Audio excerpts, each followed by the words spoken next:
ആണ്. ഇല്ലേ? അല്ല, ഞാൻ പറയുന്നത് ഇതില് മോഹിനിയാട്ടം ഭരതനാട്യത്തിൽ മുതലേ നന്ദുചേട്ടൻ ചെയ്ത ക്യാരക്ടറിന്റെ പ്രശ്നം അശോകൻ, ഉം. പുള്ളിയുടെ പ്രശ്നം എന്ന് വെച്ചാല് പുള്ളിക്കൊരു സ്റ്റാൻഡ് ഇല്ല. ഉം.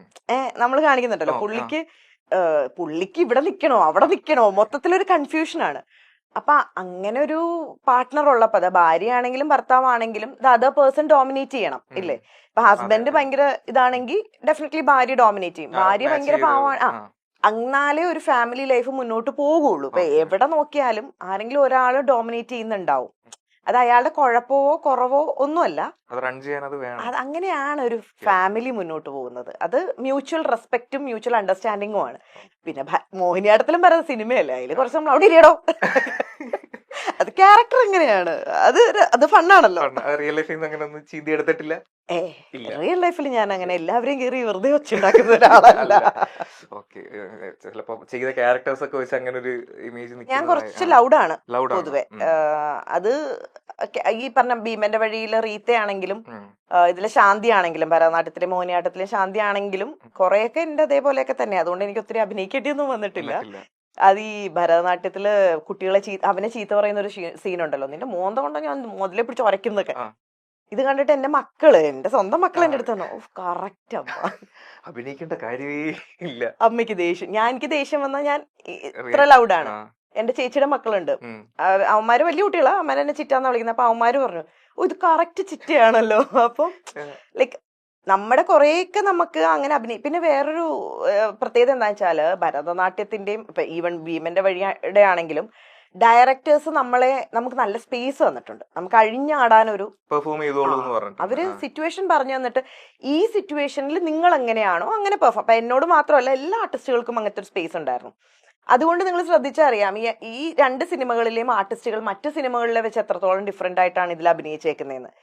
നമുക്ക് കുറച്ച് സ്പേസ് തരുമ്പോൾ നമുക്ക് അവിടെ നിന്നുകൊണ്ട് നമുക്ക് മാക്സിമം നമ്മളെ കൊടുക്കാൻ പറ്റും. അപ്പൊ അത് ഓവർ ബോർഡ് ആണെങ്കിൽ അവർ പറയും അത്രയും വേണ്ടാട്ടോ, ഇത് കുറയ്ക്കാട്ടോ എന്ന് പറയാൻ അവർ പറയും. പക്ഷെ അതല്ലാതെ നമുക്ക് ചെയ്യാൻ ഒത്തിരി സ്പേസ് തരുന്നതുകൊണ്ട് നമുക്കിത് നല്ല മാക്സിമം എൻജോയ് ചെയ്ത് ചെയ്യാൻ പറ്റിയിട്ടുണ്ട് ഈ രണ്ട് സിനിമകളും, ഈ 3 സിനിമകളും ഇൻഫാക്ട്. ഈ ഇപ്പോ ചില ആക്ടേഴ്സ് ഒക്കെ പറയാറുണ്ട്, ഇപ്പോൾ അവരിപ്പോ ഒരു ക്യാരക്ടർ അവർക്ക് കിട്ടിക്കഴിഞ്ഞാൽ അവരിത് ഇങ്ങനെ 24/7 ഇങ്ങനെ ആലോചിച്ചുകൊണ്ട് അങ്ങനെ ചെയ്യാം ഇങ്ങനെ ചെയ്യാം എന്നൊക്കെ വിചാരിച്ചിരിക്കുന്നത്. ചേച്ചി അങ്ങനെയാണോ, അതോ അവിടെ ചെന്ന് കഴിയുമ്പോഴത്തേക്ക് ഡയറക്ടർ പറയും ഇന്നതുപോലെയാണ് ഇങ്ങനെ ചെയ്താൽ മതി, അങ്ങനെയുള്ളോ, അതോ ഇങ്ങനെ ഇരുന്ന് ആലോചിക്കാറുണ്ടോ? ചില സിനിമകളൊക്കെ ഇപ്പൊ എല്ലാ സിനിമകൾക്കും എനിക്ക് എന്റെ ക്യാരക്ടറെങ്കിലും സ്ക്രിപ്റ്റ് അയച്ചു തരും. ക്യാരക്ടറിന്റെ സ്പേസ് എന്താണോ അത് അയച്ചു തരും. ചില സിനിമകളൊക്കെ എല്ലാ സ്ക്രിപ്റ്റും അയച്ചു തരും. പക്ഷെ എനിക്ക് മുഴുവനും വായിക്കുക എന്നുള്ള അറിഞ്ഞാൽ മതി എന്താ സ്റ്റോറി. എന്റെ സാധനങ്ങള് സീൻ എനിക്ക് വായിക്കണം. കാരണം അത് പെർഫോം ചെയ്യാൻ മാത്രമല്ല, ഞാൻ ഒരുപാട് ആസ്പെക്ട്സ് ചിന്തിക്കുന്ന ഒരാളാണ്. ഞാൻ കംഫർട്ടബിൾ ആണോ ആ സീനില്, കോസ്റ്റ്യൂം കംഫർട്ടബിൾ ആണോ, എല്ലാം അറിയാൻ വേണ്ടിയിട്ട്. അപ്പൊ അത് വായിച്ചിട്ടാണ് ഞാൻ പോവുക. പിന്നെ എല്ലാരും കോമൺ ആയിട്ട് സീരിയൽസിൽ അഭിനയിക്കുന്നുണ്ട്. ഇപ്പൊ അഭിനയിക്കുന്നുണ്ടോ? ഇപ്പൊ സീരിയൽസ് ചെയ്യുന്നില്ല, സിനിമയാണ് കൂടുതൽ. കാരണം വേറെ ഒന്നുമല്ല, നമുക്ക് സീരിയലിന് ഡേറ്റ് കൊടുത്താൽ സിനിമ വരുമ്പം ബുദ്ധിമുട്ടായി പോകും. അപ്പൊ അതുകൊണ്ട് സിനിമകൾ ദൈവത്തിന്റെ അനുഗ്രഹം കൊണ്ട് ഇപ്പം കഴിഞ്ഞ വർഷമൊക്കെ ഒരുപാട് സിനിമകൾ ഞാൻ ചെയ്തായിരുന്നു. അപ്പം സിനിമകൾ വരുന്നുള്ള പ്രതീക്ഷ ഇനി സിനിമകളെ കൂടുതലും ചെയ്യുന്ന, സീരിയൽ ചെയ്യില്ല എന്ന് ഞാൻ പറഞ്ഞിട്ടില്ല. പക്ഷെ ആസ് ഓഫ് നൗ ഞാൻ സീരിയൽ ചെയ്യുന്നില്ല, സിനിമകളാണ് ചെയ്യുന്നത്. ഇപ്പൊ എല്ലാരും യൂസ് ചെയ്യുന്നത്, ഇപ്പൊ സിനിമയിലേക്ക് വരാനാണ് സീരിയൽ എന്നുള്ള ഒരു മീഡിയ യൂസ് ചെയ്യുന്നത്. അങ്ങനെ കുറെ പേര് യൂസ് ചെയ്യുന്നുണ്ട്. അപ്പൊ എല്ലാരും പക്ഷേ സീരിയൽ എന്ന് പറയുമ്പോൾ അതൊരു സെക്കൻഡറി ഓപ്ഷൻ ആയിട്ട് വെക്കുകയാണ്, സിനിമയാണ് മെയിൻ എന്നുള്ളൊരു സംഭവം വെക്കുകയാണ്. ഞാൻ ചേച്ചി സീരിയലിൽ ഒരുപാട് അഭിനയിച്ചിട്ടുണ്ട്. അപ്പൊ അത് വെച്ച് ചോദിക്കുക, സിനിമയെക്കാട്ടിലും ബെറ്റർ ആയിട്ട് സീരിയലിന്റെ ഒരു ഭാഗം ഏതാണ്, ഒരു പോർഷൻ, അല്ലെങ്കിൽ ഇതില് സിനിമയെക്കാട്ടിലും സീരിയലാണ് ബെറ്റർ എന്ന് തോന്നിയിട്ടുള്ള ഒരു കാര്യം? രണ്ടും അഭിനയമാണ്, രണ്ടും നമുക്ക് പൈസ തരുന്നുണ്ട്, രണ്ടും നമ്മുടെ വരുമാനമാണ്, ചോറാണ്, എല്ലാമാണ്. ഞാൻ സിനിമയിൽ അഭിനയിച്ചിട്ടാണ് സീരിയലിലേക്ക് പോയത്. സിനിമ ചെറിയ ചെറിയ ക്യാരക്ടേഴ്സ് ചെയ്തിട്ടാണ് സീരിയൽസ് ചെയ്തിരുന്നത്. സിനിമയില് ഭീമന്റെ വഴി കഴിഞ്ഞിട്ടും ഞാൻ സീരിയൽ ചെയ്തിട്ടുണ്ട്. സീരിയൽ ഒരിക്കലും താത്തിക്കെട്ടി പറയില്ല, സീരിയൽ ഒരിക്കലും താഴെയാണെന്നും ഞാൻ പറയില്ല. അങ്ങനത്തെ ചിന്താഗതി ഉണ്ടാവാമായിരിക്കാം ആൾക്കാർക്ക്. സീരിയലിനൊരു പ്രശ്നം ഞാൻ കണ്ടെടുക്കുന്നത് എന്താ വെച്ചാൽ, നമുക്ക് ഒരു മാസത്തിൽ 10-15 ദിവസം നമ്മൾ അവർക്ക് കൊടുക്കണം ഡേറ്റ് ആയിട്ട്. അപ്പൊ നമുക്ക് വേറെ ഒന്നും കമ്മിറ്റ് ചെയ്യാൻ പറ്റില്ല. അതൊരു മേജർ പ്രോബ്ലം ആണ്. അത് ആർട്ടിസ്റ്റ് എന്നുള്ള രീതിയിൽ നമുക്ക് വേറൊരു സിനിമ വന്നാലോ അല്ലെങ്കിൽ പിന്നെ ഇപ്പോഴത്തെ ഒരു സീരിയലിന്റെ ഒരു എന്ന് വെച്ച് കഴിഞ്ഞാൽ നമ്മൾ ഒരു ചാനലിൽ ചെയ്യുവാണെങ്കിൽ മറ്റു ചാനലിൽ നമ്മൾ ഒരു മെയിൻ ക്യാരക്ടർ ചെയ്യുവാണെങ്കിൽ വേറെ ചാനലിൽ ചെയ്യാൻ പാടില്ല, അങ്ങനെ ഒരു ക്ലോസ് ഉണ്ട്. അപ്പൊ ഒരു ആർട്ടിസ്റ്റിനെ സംബന്ധിച്ചിടത്തോളം നമുക്ക് വരുമാനം ഒരിടത്ത് മാത്രമായിട്ട് ഒതുങ്ങി നിൽക്കും. അത് ഞാൻ പൊതുവെയുള്ള കാര്യം പറയാം. പിന്നെ സീരിയലിൽ നമ്മൾ ഉപ്പ് തൊട്ട് കർപ്പൂരം എന്ന് പറഞ്ഞ മാതിരി പൊട്ടു മുതൽ ചെരുപ്പ് വരെ നമ്മൾ കൊണ്ടുപോകണം. സിനിമയില് ഒന്നും നമ്മൾ കൊണ്ടുപോകണ്ട, എല്ലാം അവിടെ നിന്ന് കിട്ടും. സീരിയലില് കാരവൻ ഇല്ല, സിനിമയില് കാരവൻ ഉണ്ട്. നമുക്കൊരു സീൻ കഴിഞ്ഞ് ചൂടെടുത്തു കഴിഞ്ഞാൽ നമുക്ക് പോയി നമ്മുടെ വാനിൽ പോയി ഇരിക്കാം. സീരിയലിൽ അത് പോസിബിൾ അല്ല. നമുക്ക് റൂംസൊക്കെ ഉണ്ടാവും, റൂമൊക്കെ ഉണ്ടാവും, പക്ഷെ ഫെസിലിറ്റീസ് കമ്പാരിറ്റീവ്ലി കുറവല്ലേ. അത് ഇതിപ്പോ ആർക്ക് ഇഷ്ടപ്പെട്ടാലും ഇല്ലെങ്കിലും അത് സത്യം അതാണ്. സീരിയലില് ഫെസിലിറ്റീസ് ഭയങ്കര കുറവാ കമ്പാരിറ്റീവ്ലി. പിന്നെ സീരിയല് ഈ പറഞ്ഞ പോലെ നമുക്ക് സ്പേസ് കുറവാ അഭിനയിക്കാൻ. നമ്മൾ ഒരു 1.5 എപ്പിസോഡ് അല്ലെ 2 എപ്പിസോഡൊക്കെ ഒരു ദിവസം എടുത്ത് അത് അവർക്ക് നല്ല ലാഭമുള്ളൂ. നമ്മൾ അവരെ ഡെഫിനറ്റ്ലി അവരെ കുറ്റം പറഞ്ഞ കാര്യമില്ല, കാരണം ഇത്രയും എപ്പിസോഡ്സ് കൊടുക്കണ്ടേ, അപ്പം ഇത്ര ആർട്ടിസ്റ്റുകളും ഉണ്ട്, അപ്പൊ എല്ലാം. അപ്പൊ അതുകൊണ്ട് അവർക്ക് മാക്സിമം സീൻസ് എപ്പിസോഡ് എടുക്കുക എന്നുള്ളതാണ്. അപ്പൊ അതുകൊണ്ട് തന്നെ നമുക്ക് അഭിനയിച്ച് തകർക്കാനുള്ള ഒരു സ്പേസ് കുറവായിരിക്കും. പിന്നെ പ്രോംപ്റ്റിംഗ് ആണ്, നമുക്ക് പഠിച്ചു പറയാനുള്ള ഒരു സ്പേസ് കുറവാണ്. അങ്ങനെ ഒരുപാട് കാര്യങ്ങള്. പക്ഷെ സിനിമയിൽ അതല്ല, സിനിമയിൽ നമുക്ക് സമയമുണ്ട്, റിലാക്സ് ചെയ്തൊരു സീൻ ചെയ്യാം, നമുക്ക് അഴിഞ്ഞാടാനുള്ള സ്പേസ് മാക്സിമം ഉണ്ട്. ഒരു ആർട്ടിസ്റ്റിന് കുറച്ചുകൂടെയൊക്കെ അവരുടെ കഴിവ് തെളിയിക്കാൻ പറ്റുന്നത് സിനിമയിലായിരിക്കാം, അത് സമയത്തിന്റെ പരിമിതി കൊണ്ട്. എന്നുവെച്ചാൽ സീരിയൽ അഭിനയിക്കുന്നവർ മോശം എന്നല്ല, സീരിയലിൽ നല്ല ആർട്ടിസ്റ്റുകളുണ്ട്, അവർ നന്നായി അഭിനയിക്കുന്നുമുണ്ട്. ഞാൻ പറഞ്ഞാൽ അവർക്ക് സിനിമയാകുമ്പോൾ കുറച്ചുകൂടെ റിലാക്സ് ചെയ്ത് ചെയ്യാം, അതാണ് ഉദ്ദേശം. ഈ സിനിമക്കാട്ടില് സീരിയൽ ബെറ്റർ ആയിട്ടുള്ളൊരു ഇത് സീരിയലിൽ കുറച്ചുകൂടി നല്ലതാണെന്ന് തോന്നിയിട്ടുള്ള കാര്യം ഏതാണ്? സീരിയലാണ് ഇതിന് നല്ലത്. ത്രൂ ഔട്ട് നമുക്കൊരു വരുമാനമുണ്ട്, റെഗുലർ ആയിട്ട് വരുമാനം, അതാണ് ഏറ്റവും വലിയ നല്ല കാര്യം. സീരിയൽ ചെയ്യുന്ന ഒരു ആർട്ടിസ്റ്റിനെ സംബന്ധിച്ചിടത്തോളം എല്ലാ മാസവും അവർക്ക് ഇപ്പൊ ചിലപ്പോ 10 ദിവസം വർക്കുള്ളവരുണ്ട്, ചിലപ്പോൾ 15 ദിവസം വർക്കുള്ളവരുണ്ട്, ചിലപ്പോൾ 3 ദിവസം ആയിരിക്കാം. വാട്ട് എവർ ഇറ്റ് ഇസ്, എല്ലാ മാസവും ഈ ആർട്ടിസ്റ്റിന് ഒരു 2 ദിവസമെങ്കിലും വർക്ക് കിട്ടും സീരിയൽ ആവുമ്പോ. സിനിമയാകുമ്പോൾ നമ്മൾ ഒരു സിനിമ കഴിഞ്ഞ് ചിലപ്പോൾ ഇത്രയും കാലം കഴിഞ്ഞിട്ടായിരിക്കും അടുത്ത സിനിമ വരുന്നത്. അതാണ് അതിന്റെ ഒരു വ്യത്യാസം. നമുക്കൊരു സെഗ്മെന്റിലേക്ക് പോവാം. ഞാൻ കുറച്ച് ചോദ്യങ്ങൾ പ്ലാൻ ചെയ്ത് വെച്ചിട്ടുണ്ട്, പെട്ടെന്ന് പറയണം. കൺഫ്യൂസിംഗ് റാപ്പിഡ് ഫയർ എന്നല്ല, കുറച്ച് അതുപോലെ ഒരു ക്വസ്റ്റ്യൻ സെറ്റ് ആണ്, ഒരുപാട് ആലോചിക്കരുത്. ഓക്കെ, ടെൻഷൻ വേറെ ആലോചിക്കരുത്, പെട്ടെന്നായിരിക്കണം. ഓക്കെ, നമ്മുടെ ഇപ്പൊ ചേച്ചിക്ക് ഒരു ദിവസത്തേക്ക് ലൈഫ് സ്വാപ്പ് ചെയ്യാം, വേറൊരാളാവാൻ പറ്റുക, മലയാള സിനിമയിലുള്ള ഏത് ആക്ട്രസിനെ ആയിരിക്കും അയാളായാൽ കൊള്ളാൻ തോന്നുന്നത്? വേറെ ആക്ട്രസ് ആവണം ഒരു ദിവസത്തേക്ക്. സത്യസന്ധമായിട്ട് പറഞ്ഞാൽ അങ്ങനെ ഇല്ല. എന്നാലും എനിക്ക് അങ്ങനെ തോന്നിയിട്ടില്ല. ഈ ഒരു ആർട്ടിസ്റ്റ് ആയിരുന്നെങ്കിലോ എന്ന് എനിക്ക് തോന്നിയിട്ടേ ഇല്ല, സത്യസന്ധമായിട്ട് പറയുക. ഒരു ആക്ടർ ആണെങ്കിൽ ആക്ടർ ആവണം, ഇന്ന ആക്ടർ ആവണം തോന്നിയിട്ടില്ല. പക്ഷെ എനിക്ക് ഷാറുഖ് ഖാനെ തൊട്ടടുത്ത് കാണണം എന്ന് ഭയങ്കര ആഗ്രഹം. ഇല്ല, പുള്ളി ആവണം തോന്നിയിട്ടില്ല. പുള്ളി ആവണമെങ്കിൽ പിന്നെ എനിക്ക് പുള്ളിയോടല്ലേ ആരാധന. അപ്പൊ ഈ പറഞ്ഞ പോലെ വല്ല നേരത്തെ ചോദിച്ച ചോദ്യത്തിന് വേണമെങ്കിൽ പുള്ളിയായിട്ട് അഭിനയിച്ച ഏതെങ്കിലും ആർട്ടിസ്റ്റ് ആവാം. ഇപ്പൊ ദീപിക പദുക്കോണോ അങ്ങനെ ആരും, കാരണം പുള്ളിയെ കാണാലോ ഡയറക്റ്റ്ലി അടുത്ത്. അതാണ് ഉദ്ദേശം. എനിക്ക് അത്രേ ഉള്ളൂ. ഓക്കെ, അതുപോലെ ചേച്ചിയെ പറ്റി കേട്ടിട്ടുള്ള ഏറ്റവും വിയർഡസ്റ്റ് ആയിട്ടുള്ള റൂമർ ഏതാ? റൂമേഴ്സ് ഒന്നും അങ്ങനെ കേട്ടിട്ട് ഉണ്ടോന്ന് എനിക്കറിയില്ല, ഞാൻ അതിന് ചെവി കൊടുക്കാറില്ല. ബേസിക്കലി പറഞ്ഞിട്ടൊക്കെയുണ്ട്. നമ്മള് ജോലി ചെയ്യുന്ന സിനിമയിലൊക്കെ വരുന്നതിന് മുന്നേ ജോലി ചെയ്യുന്ന സ്ഥലത്താണെങ്കിലും പഠിക്കുന്നപ്പോഴാണെങ്കിലും ഒക്കെ നമ്മളെ പറ്റി ആരെങ്കിലും ഒക്കെ എന്തെങ്കിലുമൊക്കെ പറയാം. അത് പറയുന്നവരുടെ കുഴപ്പമാണ് എന്ന് വിചാരിക്കുന്ന ഒരാളാണ്, അല്ലാണ്ട് ഞാൻ റൂമേഴ്സിന് ചെവി കൊടുക്കാറില്ല. ഓക്കെ, പിന്നെ ഈ സെറ്റിൽ നിന്നൊക്കെ എന്തെങ്കിലും പ്രോപ്പർട്ടീസ് അല്ലെങ്കിൽ ഈ ഓർണമെന്റ്സ് ഒക്കെ ഇഷ്ടപ്പെട്ടിട്ടോ ഒക്കെ ഇത് ഞാൻ എടുത്തോട്ടെ എന്ന് ചോദിച്ചാൽ അങ്ങനെ എടുത്തിട്ടുണ്ടോ?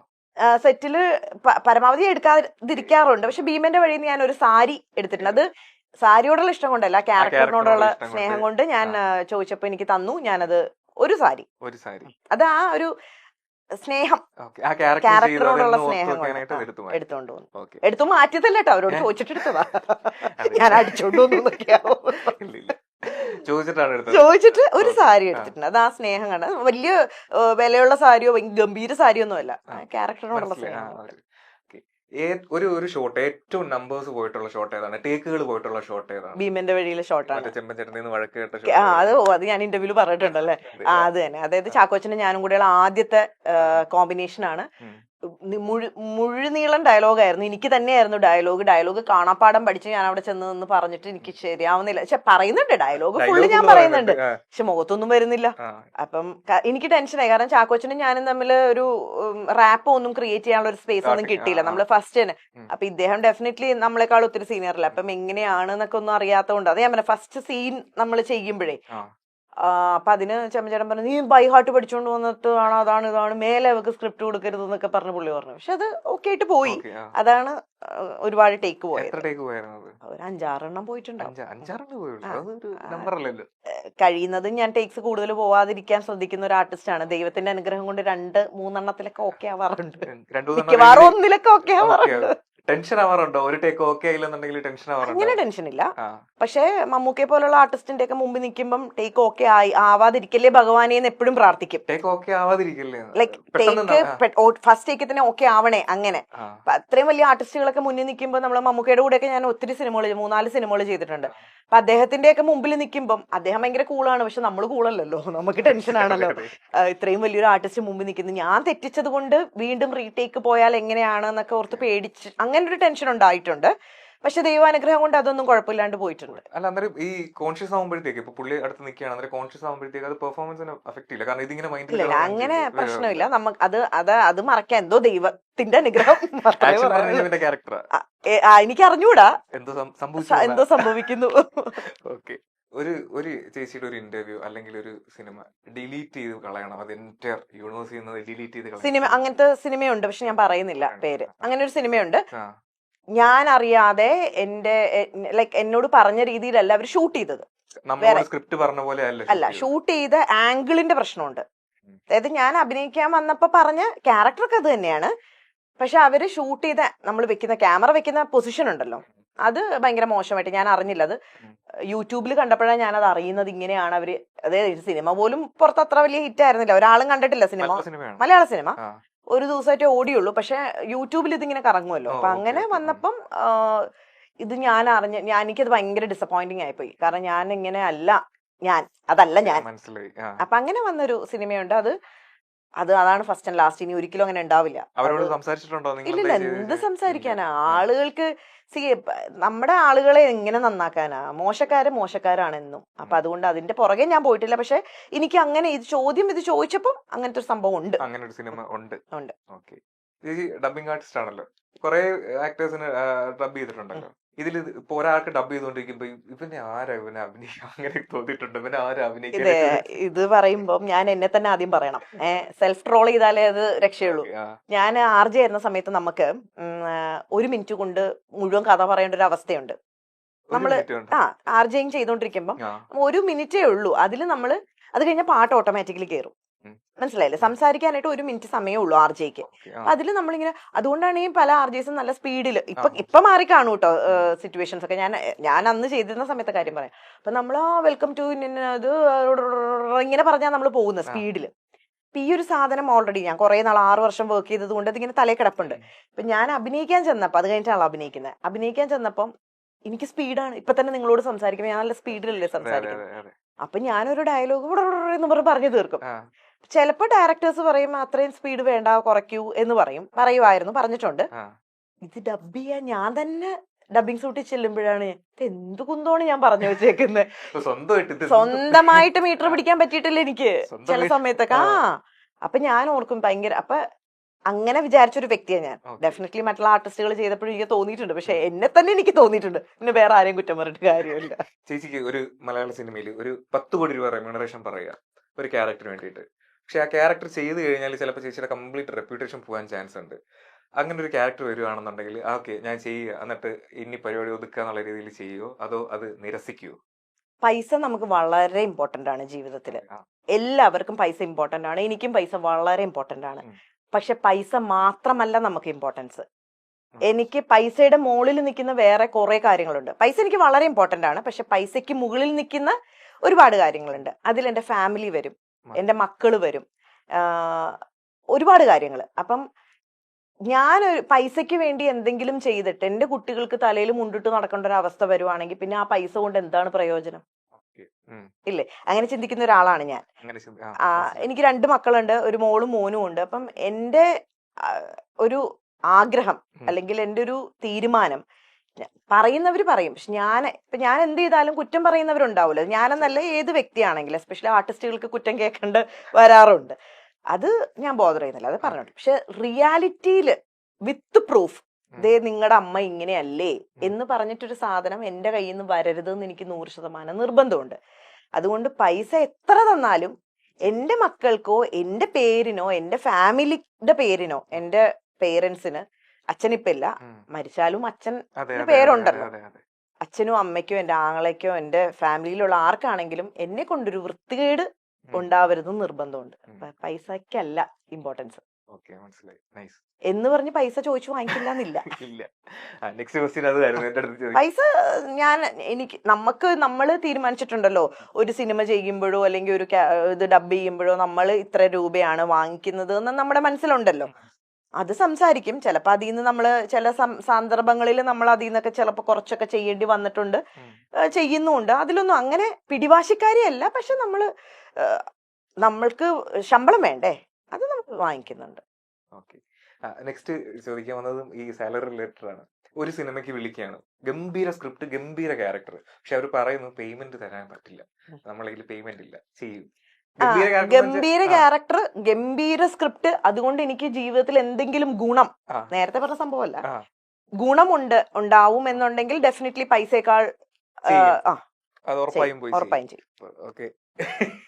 ഈ പറഞ്ഞ ക്ലോസ് ഉണ്ട്, ഗംഭീര സ്ക്രിപ്റ്റ്, ഗംഭീര ക്യാരക്ടർ, അങ്ങനെ ഞാൻ ചെയ്തിട്ടുണ്ട്. പൈസ കുറച്ച് ഞാൻ വർക്ക് ചെയ്തിട്ടുണ്ട്. അത് ആ ക്യാരക്ടർ നന്നായിട്ടും അല്ലെങ്കിൽ ചിലപ്പോ ചില ബന്ധങ്ങളുടെ പുറത്തും അങ്ങനെ ചെയ്തിട്ടുണ്ട്. പൈസ വാങ്ങിക്കാതെ ചെയ്തിട്ടില്ല, പൈസ കുറച്ച് ചെയ്തിട്ടുണ്ട്. നെക്സ്റ്റ് ഒരു ചോദ്യം കൂടി ചോദിച്ചിട്ട് സെഗ്മെന്റ് തീർക്കാം. ചേച്ചിക്ക് സിനിമയിൽ എന്തെങ്കിലും ഇതുപോലെ മോശം അനുഭവം ഉണ്ടായിട്ടോ? ഇപ്പൊ റീസെന്റ് ഒരു ഇൻസിഡന്റ് ഇപ്പൊ നടന്നു, അതുപോലെ ഒരു ഇൻസിഡന്റ് ആണുങ്ങളിൽ നിന്ന് ഉണ്ടായിട്ടുണ്ടോ? എനിക്ക് ഈ നിമിഷം വരെ ഒരു മോശം അനുഭവവും സിനിമയിൽ നിന്ന് ഉണ്ടായിട്ടില്ല. ഇനി മറ്റുള്ളവരുടെ കാര്യം എനിക്ക് അറിയില്ല എങ്ങനെയാന്ന്. പക്ഷെ ആരും എന്നോട് മോശമായി പെരുമാറുകയോ അങ്ങനത്തെ സന്ദർഭങ്ങൾ ഉണ്ടാവുകയോ ഞാനായിട്ട് ഉണ്ടാക്കുകയോ ചെയ്തിട്ടില്ല. നമ്മൾ പോകുന്നു, അഭിനയിക്കുന്നു, പറയുന്ന പണി ചെയ്യുന്നു, തിരിച്ച് വീട്ടിലേക്കോ റൂമിലേക്കോ പോകുന്നു, അടച്ച് അതിൻ്റെ ഉള്ളിൽ ഇരിക്കുന്നു. എനിക്ക് അതിനപ്പുറത്തേക്കുള്ള ബന്ധങ്ങളും ഇല്ല സിനിമയിൽ. ഇപ്പൊ സിനിമയിൽ എൻ്റെ കൂടെ വർക്ക് ചെയ്ത എല്ലാവർക്കും അറിയാം, എനിക്ക് സിനിമ കഴിഞ്ഞാൽ ആരുമായിട്ടും ഒരു കോണ്ടാക്ട്, ഒരു പേഴ്സണൽ കോണ്ടാക്ട് ഇല്ല, ഫ്രണ്ട്ഷിപ്പ് ഇല്ല. സിനിമയിൽ എനിക്ക് ഫ്രണ്ട്സ് ഇല്ല, കൊളീഗ്സ് ഉള്ളി കൊളീഗ്സ്. പുറത്തും എനിക്ക് ഫ്രണ്ട്സ് കുറവാണ് പറയുവാണെങ്കിൽ, ഉണ്ടില്ലെന്നല്ല, പക്ഷെ വളരെ കുറവാണ്. അങ്ങനെ ഒരു ഫ്രണ്ട്ഷിപ്പ് മെയിൻറ്റെയിൻ ചെയ്ത് അങ്ങനെ ഒരു പാർട്ടി ഫ്രീക്കൊന്നും അല്ല ഞാൻ. അപ്പൊ അതുകൊണ്ട് എനിക്ക് അതുകൊണ്ട് പ്രശ്നം ഉണ്ടാവണമെന്നില്ല കേട്ടോ, വളച്ചൊടിക്കരുത്. ഞാനത് എന്റെ കാര്യം പറഞ്ഞതാ, അല്ല നമ്മൾ എന്ത് പറഞ്ഞാലും വളഞ്ഞൊടിഞ്ഞു വരുവേ. അപ്പം പ്രശ്നങ്ങൾ ഉണ്ടായിട്ടുണ്ടാവും, സ്ത്രീകൾക്കും പുരുഷന്മാർക്കും ഒക്കെ പ്രശ്നങ്ങൾ ഉണ്ടായിട്ടുണ്ടാവും. അത് വളരെ അൺഫോർച്ചുനേറ്റ് ആണ്. ദൈവാനുഗ്രഹം കൊണ്ടും എന്റെ ഭാഗ്യം കൊണ്ടും എനിക്ക് ഇതുവരെ അങ്ങനെ പ്രശ്നങ്ങൾ ഉണ്ടായിട്ടില്ല. ഇനിയും പ്രശ്നങ്ങളൊന്നും ഉണ്ടാവാതിരിക്കട്ടെ. അതെ തീർച്ചയായിട്ടും. അപ്പോൾ ചേച്ചി, thank you so much cinema കമ്പനിയിലേക്ക് വന്നതിന്. മോഹിനിയാട്ടം എന്ന് പറയുന്ന സിനിമ ഭയങ്കര ഒരു ഗംഭീര സക്സസ് ആവട്ടെ, ചേച്ചിക്ക് ഒരു ബ്രേക്ക് ആവട്ടെ, ഇനി കൈ നിറയെ സിനിമകൾ ഇനിയും കിട്ടട്ടെ. Thank you so much. അപ്പൊ മോഹിനിയാട്ടം എല്ലാരും പോയി കാണുക. April 10th theatre റിലീസാണ്. ഭരതനാട്യം തിയേറ്ററിൽ കാണാതെ OTT കണ്ടിട്ട് എല്ലാരും പറഞ്ഞു അടിപൊളി പടമായിരുന്നു. പക്ഷെ OTT കണ്ടിട്ട് ആയിപ്പോയി പറഞ്ഞത്. പക്ഷെ മോഹിനിയാട്ടം അങ്ങനെയല്ല, ഒരു തിയേറ്റർ വാച്ച് തന്നെയാണ്. അങ്ങനെയാണ് ആ പടം ചെയ്തേക്കുന്നതും. അപ്പൊ ഡെഫിനറ്റ്ലി എല്ലാവരും തിയേറ്ററിൽ പോയി കാണുക. ഇനി ഞങ്ങൾക്ക് ഒരു സീക്വൽ, അടുത്തത് ഒരു തേർഡ് പാർട്ടും കൂടെ ചെയ്യണമെന്ന് ഡയറക്ടർക്ക് തോന്നിയാലോ?